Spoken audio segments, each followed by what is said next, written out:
मयंक एक multinational company में branch manager की जॉब करता था। एक दिन मयंक को ऑफिस से घर जाने के लिए लेट हो गया था। सर्दी की मौसम होने के कारण रात भी जल्दी हो गई थी। ठंड भी बहुत शुरू हो चुकी थी। रास्ते में चलते चलते मयंक को अचानक एक आवाज सुनाई दी, रुक जाओ डॉग। मयंक वहीं पर ही रुक गया और पीछे मुड़ के देखा, लेकिन पीछे कोई भी नहीं था। फिर से वही आवाज सुनाई दी, सामने देखो डॉग। जैसे ही मयंक ने सामने देखा तो उसे जमीन पर कुछ चमकती हुई चीज दिखाई दी।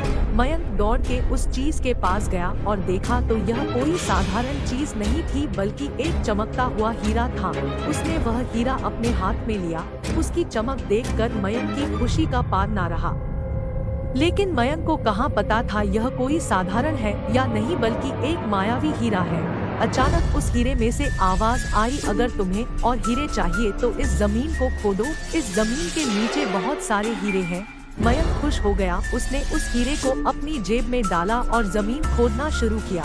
करीबन 2 फीट खोदकाम करने के बाद अचानक मयंक डर के मारे चिल्लाने लगा। इसके कारण उसका संतुलन खो गया और जमीन पर गिर पड़ा, क्योंकि उस गड्ढे में से हीरे मोती नहीं बल्कि किसी इंसान का कटा हुआ सर मिला। अचानक वह सर हवा में उड़ने लगा और बोला, डरो मत, मैं तुम्हें कोई हानि नहीं पहुंचागा। मैं तुम्हें बहुत सारे हीरे जवेरात भी दूंगा। बस मेरी बात ध्यान से सुनो, मैं जहां जाता हूं वहां मेरे पीछे आओ। फिर वह सिर हवा में उड़ा और जंगल की ओर बढ़ने लगा। करीबन 1 किलोमीटर चलने के बाद वह सिर रुक गया। मयंक भी रुक गया। फिर उस सिर ने मयंक से कहा, इस जमीन के भीतर बहुत सारे हीरे मोती जवाहरात छुपे हुए हैं। इस जमीन पे खोद काम शुरू करो। मयंक खुश हो गया और उस जमीन को खोदना शुरू कर दिया। खोदते खोदते उस जमीन के नीचे हीरा मोती तो नहीं मिले बल्कि उस सिर का कटा हुआ धड़ मिला। उस सिर ने कहा, अब तुम्हें एक आखिरी काम करना है, उसके बाद मैं तुम्हें मालामाल कर दूंगा। तुम्हें कहीं से भी एक लोटा खून लाना होगा। मयंक ने बोला, एक लोटा खून? पर मैं एक लोटा खून कहाँ से लाऊंगा? उस सिर ने कहा, चलो मेरे साथ। वो डरावना चेहरा मयंक को साथ लेकर थोड़ी दूरी पे गया। वहाँ उसे एक इंसान को जाते हुए देखा। वो सिर बोला, उस इंसान को मारकर उसका खून ले आओ। मयंक डर गया और बोला, नहीं नहीं, यह मुझसे नहीं होगा, मैं यह नहीं कर सकता।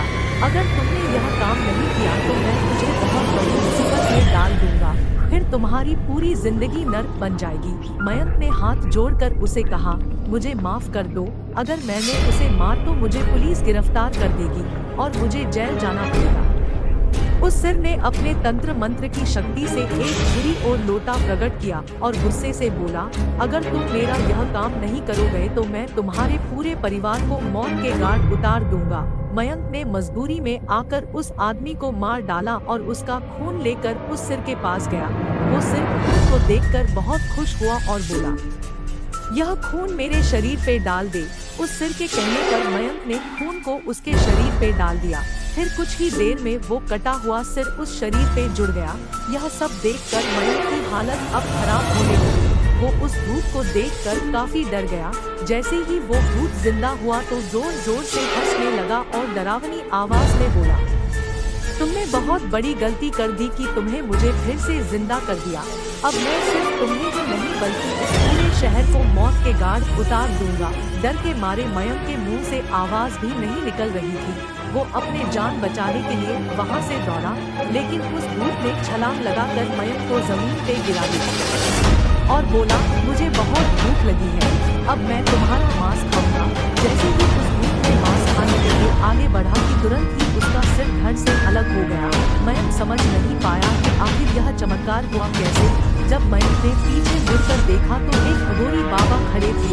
उस अघोरी बाबा ने कहा, जब तुम उस आदमी को मारकर उसका खून ले जा रहे थे तभी मैंने देख लिया था और समझ गया कि कुछ तो बुरा होने वाला है। इसीलिए मैं तुम्हारे पीछे पीछे यहाँ तक चला आया और मैंने अपनी मंत्र की शक्ति से उस भूत को फिर से मार दिया। अब तुम निश्चिंत होकर अपने घर जाओ, अब तुम पर कोई खतरा नहीं है। आज भी मयंक उस बात को याद करता है तो उसकी रूह तक कांपने लगती है। दोस्तों, आपको यह कहानी कैसी लगी प्लीज हमें कमेंट करके जरूर बताएं।